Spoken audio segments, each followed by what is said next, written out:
हनुमान जी महाराज को भीतर प्रवेश नहीं मिल रहा, इसलिए सोचा मैं रूप परिवर्तित करके अपना छोटा सा रूप बना के तो भीतर प्रवेश करूं। लंकनी ने रोका, कौन है आप भीतर नहीं जा सकते। मैं चोरों को भीतर नहीं जाने देती, मैं चोरों को नष्ट करने का मैंने प्रण किया हुआ है। हनुमान जी महाराज ने ये बात सुनी तो बड़े जोर से उसके सिर पर मुक्का मारा। लंकनी मुंह के बल गिर गई है, नीचे रक्त बहा है, विरक्त हो गई है, सुरती ठीक हो गई, मति ठीक हो गई। हनुमान जी की सत्संगति में न जाने कितनों को लाभ हुआ होगा, पर दो व्यक्ति विशेष हैं जिन्हें विशेष लाभ हुआ है। एक है लंकनी और दूसरे हैं विभीषण जी महाराज। लंकनी विरक्त हो गई है, उसे पता लग गया है ये कौन है।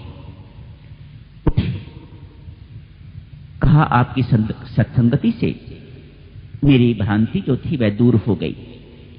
मुझे ब्रह्मा जी ने कहा था एक वानर आएगा, आके जब तुझे मुक्का मारेगा, खून बहेगा तो तू विरक्त हो जाएगी, तब समझ लेना अब लंका का सर्वनाश होने वाला है। महाराज मैं समझ गई, लंका के राजा रावण नहीं, लंका के राजा राम ही है।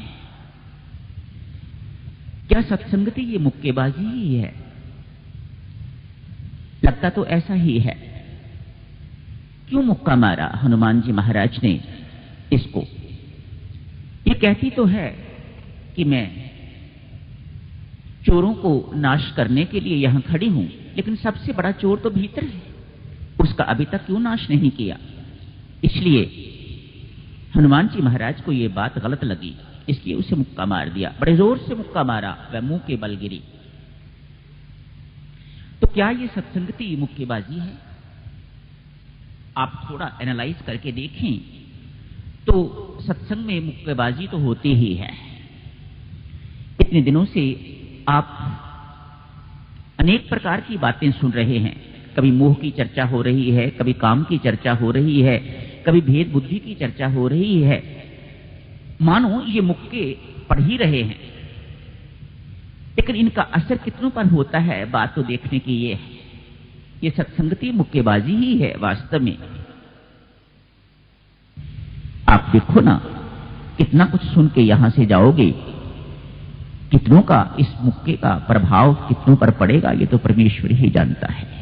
बाहर निकलते ही व्यक्ति इस सब बातें भूल जाता है।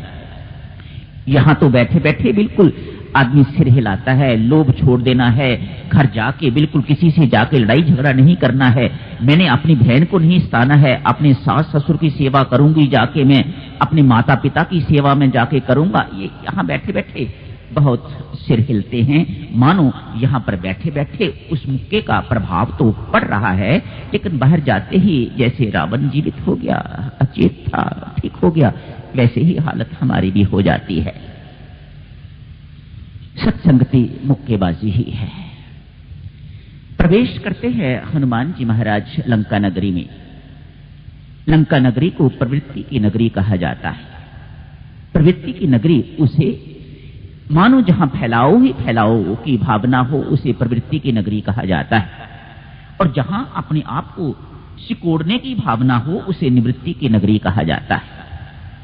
लंका निवृत्ति की नगरी नहीं है, ये प्रवृत्ति की नगरी है। हनुमान जी महाराज एक एक घर में मां सीता को अर्थात शांति को ढूंढते हैं। भला प्रवृत्ति की नगरी में किसी घर में शांति कैसे हो सकती है? बताओ ना, है आपके घरों में शांति?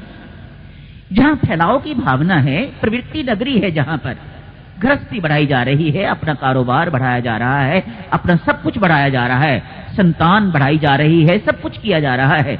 जहां नगरी प्रवृत्ति की नगरी होगी, वहां आप घर घर खोज के देख लो, वहां शांति नहीं मिलेगी। नहीं मिली। हनुमान जी महाराज ने प्रवृत्ति नगरी का एक एक घर छान डाला, लेकिन मां सीता वहां नहीं मिली। मां सीता अर्थात शांति वहां कैसे हो सकती है?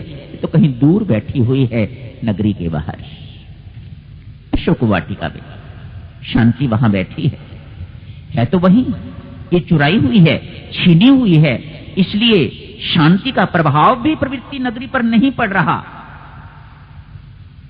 जितनी अशांति इस वक्त है मां सीता के होते हुए, इतनी अशांति पहले कभी नहीं थी।